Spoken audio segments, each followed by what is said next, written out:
May nawaw mali dyan, Sen, ha? Meron pong nawaw mali. Hindi ako kumibo doon. Kasi, kumbaga sa... Alam mo yung Jen, tayo kasi magsasaka Jen. Opo, Ang magsasaka, kuminsan nagiging ano rin manging isda. okay. Magkahalo yun Kasi pagkatapos mo maitanim yan, may mga isdang Tama. May variety na kayo ng palay natin. Hindi ka mag-isda ng hito kayo dalag. Para mahuli mo ngayon, meron kang silo. Hindi ko kasi alam sa Tagalog yung sa Kapampangan ang tawag namin balisasa. Balisasa? yung balisasa, isang ginawang pangsilo ng isda yun. Opo. Iuumang mo sa tubig yan. Lalo na yung medyo umaagos yan. Ngayon, yung isda, meron siyang option na pumasok. Opo. Matetempt siya na pumasok Kasi maglalagay ka ng doon. Ano, yes po. Okay. So, pero may option siya, ha? Papasok kaya o hindi? Ganun ko tinitingnan yung kahapon. Kahapon ba yun? Wednesday po, Wednesday. Isang araw. Isang araw. Sige, pumasok ka. Akala yung pumasok, yung balisasa dyan, pagpasok mo ron, madaling pagpasok Hindi ka makalabas. Kaya lang nakaganon yun yung parang palitan dulo. Pag ano mo, nakaano na yun. Kahit anong gawin mo doon, hindi ka na pwedeng lumabas. One way. Tingnan mo nangyari ngayon. Ang Supreme Court na nagsabi. Mali naman yung mga pinagsasabi mo. Kasi nung sabihin niya yung League of Cities versus Comelec, napangiti na ako doon. Kasi kaya ako na inumag yun. Ewan ko, gusto niyang itanghal siguro yung kulay na to. Kaya naisipan ko, nakita ko meron pala akong ganitong kulay. Ayun. Maisuot nga ka. Ang nakita kong ganyan, naka-Amerikana, naka-suit, si Bato. Pero brown ba yun? Hindi brown yun. Hindi brown. Si Erwin Tulfo. Hindi. rin? Babae. Babae. Ano ba naman kayo? Aba! Oo, yan ang sinasabi ko sa inyo Ngayon ko na Brown ngayon. pala yan. Oo nga. Kulay Pilipino nga naman. Oo. Kulay kaligatan nga pala, no? Magandang hapon po sa inyong lahat. Oo. Pasensya na po kayo sa dalawang kasama ko na nag-uulyanin na po. Kasi sana po ay masaya po kayong nakapanonood sa ating palatuntunan. Pag napapatingin po kasi ako doon lalo sa plenary, Sen, ang nakikita ko lagi si Ma'am Cathy Binag Wala naman siya ron Nandun nung nakaraan, nagpano kayo, nasa gilid Kasama si Ma'am Rowena Guanzon At nakaabang nga sa inyo, sa mga sasabihin po ninyo. Magandang hapon po pala, Ma'am Cathy Binag. Minsan maging guest natin dito, Nelson. Gusto raw tayo makahuntahan Magandang balita yan. Pero, sige, mas maganda ang tatalakayin natin ay, ngayon. dapat lang. Kasi sa madalas na pagkakataon, nagkakaisa tayo ng isipan Oo. ng pananaw, ng paninindigan. Pero sa pagkakataon ito, mukhang hindi Hindi kami sasang-ayon. Ikaw muna, ako muna, ako ang referee, ha? Parang hindi kami sasang-ayon sa naging motion ninyo noong kayo po ay nag-privilege speech. May kinalaman dito sa impeachment ni BP Inday Sara. Ano ba yung tinutukoy mo dyan? Hindi mo sinasang-ayon. Doon sa pumayag po kayo, doon sa punto na i-archive na lamang yung impeachment complaint sa kabila ng ang sabi po ng Supreme Court, void ab initio, unconstitutional, at pagkatapos ay immediately executory. Due process. Yan po. Immediately executory. Kaya ang punto namin ang punto ko po doon sa bagay na yun, dapat hindi kayo pumayag kasi may utos ng kataas-taas ng hukuman Una bes, wala kayong dapat jurisdiction. Ngayon, in-archive ninyo. Kumbaga, nasa pangangalaga ninyo. Di ang dating tuloy, nasa pangangalaga pa niyo usapin na yun. Para nagkaroon ng jurisdiction. Oo. Hindi, sinundan ko na lang kasi ang kanilang kagustuhan sapagkat wala naman ay sa ating tuntunin yung motion to dismiss. Hindi nila makita. Okay. Kesa naman sa makipag-away pa ako, na wala nga naman doon sa rules ng Senate yun. Opo. Ngayon, kung ipapaliwanag ko yung prinsipyo ng residual power, baka hindi nila lalong maintindihan at lalong humaba. Meron pa gano'n. Ay, neophyte kayo, Sen. Dapat hindi nyo muna alam. Kaya nga, ayoko nga ipaliwanag sa kanila. Kaya gusto ko pa rin panatilihing neophyte ako Ayun. Kasi sa tuntunin, yung neophyte, dapat tahimik lang. palagi kang may rule of thumb, pagka neophyte ka, 1 taong kang tahimik. Sa lower house ka, natotoo po yan, ha? Nakikinig ka lang, mag-aaral ka. Mas marami yung pakikinig at pag-uobserba kesa sa ikaw humahalo na sa salitaan. Yes po, oo. Unwritten rule yan, Sen, di ba? Unwritten rule yun. Opo. Dahil nga naman dun sa kakailanganin mo yung maraming mga karanasan. Opo. Tsaka seniority rule ho yan eh. Lalong-lalo na yung mga kasama mo naman talaga matagal na ron. So, mas maganda yung ikaw ay nag-observe, Opo. nag-aaral, makakatulong sa'yo para sa ganun. Kung nasa tamang panahon na ang pagsasalita mo, makaagapay ka naman doon sa kanilang kasanayan. Tama po naman yun. Kaya kung gusto ko sanang ipaliwanag yung residual power, Residual power. Opo. na ang ibig sabihin nun, kahit na inallocate mo lahat ang mga power sa lahat ng mga bahagi ng ahensya ng gobyerno, palaging merong natitira. Kaya residual. Nakaugnay ng Ah. na inherent sa iyo 'yon. Okay. Kaya sinabi ko sa kanila ganito. Opo. Oo nga, wala sa ating rules. Kaya lang baka hindi nila masyadong masakyan ng residual power. Sa atin kasi kako nakatoka yung gawain na sinabi ng Korte Suprema. Opo. Immediately executory. Tama po. Sino ka kung mag-execute nun? Wala namang ibang inuutosan kundi kayo lang. Alam ka Senado. naman yung bastonero sa palengke ang mag-execute nun. Oho. Di ba? Opo. Alam ka naman yung chief of police ng isang munisipyo. Hindi pwede yun eh. Sa amin lang talaga nakaukol yung gawain. Sinabi niya, yung impeachment complaint na yan, unconstitutional, null and void ab initio, Opo. violative of due process. Kahit hindi niya this is immediately executory. Oho. Ibig sabihin yan, may gagawa. Oho. May magsasakatuparan nung kanyang sinabi. May Sino ba yun? inuutosan. Oho. Kanino ba naka-address yun? Sa amin. Yes, sa Senado Ngayon, po yun. sabi niya, wala sa... Wala yung motion to dismiss. Wala sa tuntunin natin. Ngayon, gusto ko sanang imungkahi, kaya lang ayoko nang humaba eh. Meron pa akong gustong imungkahi bukod dun sa residual power.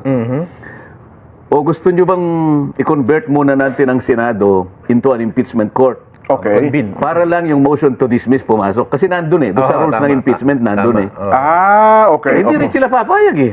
Oho. Ba't naman kami papayag? Ano kami bali? Sasabihin na naman nila. So hindi mo magagamit. Magagamit mo lamang yung motion to dismiss kapag ka yung Senado, kinonvene nila yung sarili nila at transform nila ang sarili nila into an impeachment court.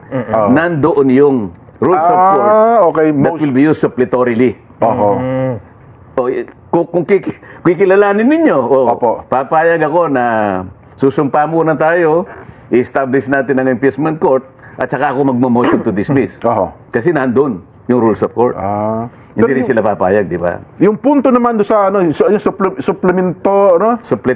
suppletorily power, kahit daw ilang beses mong basahin po yung rules ng Senado, wala rin daw po yun dun eh. Wala nga Sabi nung isang veteran Wala senator. nga, nandun nga doon sa resolution number 39, ito yung rules of procedure in impeachment trial sa Senate. Okay. Doon mo kukunin yung rules of court na gagamitin suppletorily. Kaya ako sinasabi sa inyo, payag ba kayo para doon ko nakugutin? Hindi rin sila papayag eh. Oo nga. Ngayon, pumayag na lang ako, gumamit tayo ng ibang salita na pinsang buo din naman ng motion to dismiss. Oho. Kaya na... Pareho lang. Oho.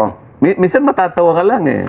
Tawagin nila, pag tinawag ng Amerikano yan, hair splitting, sabi niya. Walang pinag-iba yun eh. Oho. Semantics. Yung archive at saka yung motion to dismiss. Yung archive, ibinaon mo sa baul. Okay. Yung baul na lumang-luma. Yun yun. Oho.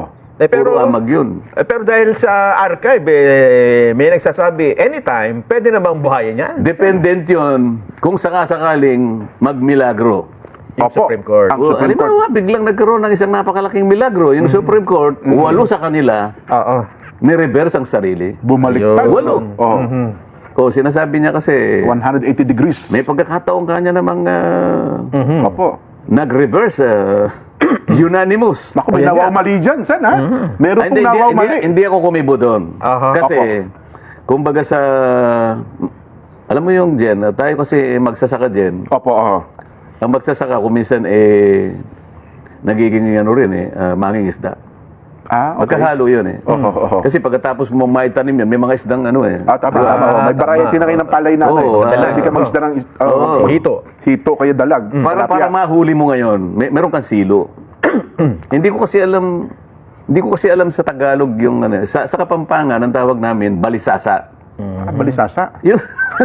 yung balisasa, Opo. isang ginawang pangsilo ng isda yun. Opo. Iuumang mo sa tubig yan. Lalo na yung medyo umaagos opo. yan. Oho. Ngayon, yung isda, meron siyang option na pumasok. Opo. Matetempt siya na pumasok eh. Oho. Kasi maglalagay ka ng ano doon. Ano, yes po. Kaya, Oo. Okay. So, pero may option siya, ha? Papasok kaya o hindi? Oho. Ganun ko tinitingnan yung kahapon. Kahapon ba yun? Wednesday po, Wednesday. Wednesday. Isang araw. Isang araw, opo. Isang araw. Eh sige, pumasok ka. Mhm. O, akala yung pumasok, yung balisasa dyan, pagpasok mo ron, madaling pagpasok eh. Ay, hindi ka makalabas. Kaya lang nakaganon yun eh. Yung Opo. parang Palit na palit ang pagpasok dulo, mo, oo. pag ano mo, nakaano na yun. Hindi ka na Kahit anong One gawin way mo yun doon, eh. hindi ka na pwedeng lumabas. One way. O, tingnan mo nangyari ngayon. Ang Supreme Court na nagsabi. Oho. Mali naman eh yung mga pinagsasabi mo. Kasi nung sabihin niya yung League of Cities versus Comelec, napangiti na ako doon. Opo. Kasi kaya ako na inumag yun. Oho. Kasi alam niyo, natalakay na din. Tatlong beses nagkabali-baligtad yun. Merong nag-dissent doon. Hindi unanimous yun. Ayun. O, tingnan mo ngayon. At saka ngayon, pinipilit niyang magpaliwanag. Kumbaga sa isda, sabi ko nga sa Wala inyo, na. nahuli ka na ng balisasa. Kahit ano pang gawin mo magpaikot-ikot, wala ka nang lalabas. Nasa sayo. Hindi, ang katwiran ho niya ngayon, Sen, Ano? ay mabuti na rin niya yung umaamin ng pagkakamali, at least na itatama. Hindi kasi Anong naitama? naitama yung kanyang pagkakamali. Na Oo. umamin sa pagkakamali. Pero nanatiling mali. Sa mga tweet, pag-amin mo ng tama ngayon, Oo. Nang mali, nang mali. Pag-amin niya ng mali. papayag ka ngayon doon sa sinabi ko na wala pang nangyari na ganon. Papayag ka. Dapat aminin mo na yung sinabi ko, wala pa akong nakita sa tagal ng pagiging abogado ko. Wala pa akong nakitang ganyan. Isip-isipin mo, nandun yung tatlong karakter na talagang kinatatakutan ng isang abogado. Isip-isipin mo, sasabihin sa iyo ng korte, unconstitutional. Nako, yun lang pa. Mabigat Oo. Dito lang talagang palagay ko Bagsak ka na dyan. pati kaluluwa mo, mawawala yun Opo. Meron Pangalawa, void ab initio. Yan, Sabi niya. una bes, wala kang pakialam niya, wala kang... Dalawa na. Opo, oo. Pagkatapos sinabi niya, violative of due process. Oho. Ay, yan ang matindi. Mag-EMR ka pa riyan? Oo, meron pa pang-apat. Immediately executor. Kaya nga, dito pa lang sa tatlong ito, Oo, patay na. Ngayon, sasabihin niya ngayon na, hindi ka niya, may pagkakataon. Ngayon, yung pag-amin niya na mali siya, babalik tayo doon sa sinabi ko. Oho. Wala pa akong nakitang ganyan. Dapat aminin niya rin. Tama si Kong Marcoleta, si Sen Marcoleta. Opo. Yun naman ang gusto kong sabihin niya. Oho. Eh mukhang hindi po, Sen. Mukhang meron pa rin sa mga hinahanap ko eh. Ito, meron sa statement meron eh. ito. Meron sa statement Meron ba dyan? ako, oo. Meron sa statement po. Ang sabi niya dito, Oho. Meron pa rin daw siyang makikita, Oo. Sen eh. Nasaan na ba yun? ito, nasa page 3. Ayan. Page 3, ayan. Oho. Oh. Sa pagbibiripika umano niya, nalaman niyang marami. Marami. Opo, sa mga desisyon sa kaso, hindi po unanimous decision. Ano, ha? Tinutukoy po ni Senadora na ang kaso bilang halimbawa kung saan lahat ng kalahok na maestrado ay bumoto ng pare-pareho at kalaunay binaliktad kasunod ng pagkakahain daw po ng motion for reconsideration. Ginamit niya naturang information na sanday mayroong sa binanggit eh, yung Ito, yung pero sa isang Facebook post, isa Oo. yung isa nanindigan siya na may isa pang kaso. Yan, opo. So, alam mo kung anong pinagtalunan dyan? Ito daw po yung international bills for the acquisition Oo of nga, pero agriculture. ang tinatanong ko sa iyo, anong subject matter? Aha. Yung BT talong. Oh, yung Ah, Yung mga modified. Biotech, oo. bioengineered. Kaya nga ang tanong, pinag-uusapan ba niyan kako? Nandoon yung tatlong karakter na pinag-uusapan natin. Unconstitutional, violative of due process, Wala naman due process. No. void ab initio, ang pinag-uusapan lang ay talong. BT tanong pa lang issue Yung doon. BT talong yan eh. Oho. Kasi nga, yung iba, teka, alam mo yung mga modified, Organism. yung iba doon ayaw kumain na. So, sabi niya gano'n, yung constitutional right namin ayaw kumain doon. Okay, so, sige palagay mo, nandun ang unconstitutional, di ba? O yung violative of due process, immediately executory. Kaya sinasabi ko, hindi akmang-akmal yung sinasabi niya. Pinipilit niya lang, para yung isang isda na pumasok sa balisasa ni Nelson, Opo. talagang paikot-ikot, pilit na lumalabas. Hindi ka na Lalo siyang makakalabas hihigpit dyan. po yung balisa sana yun, Sen eh. Hindi ka Opo. makakalabas doon kahit anong gawin mo. Sa amin po sa Laguna, nung ako nakatira sa Laguna, ang tawag sa amin doon ay Bukatot. Yan, bukatot. May gumagawa yung tansiyan eh.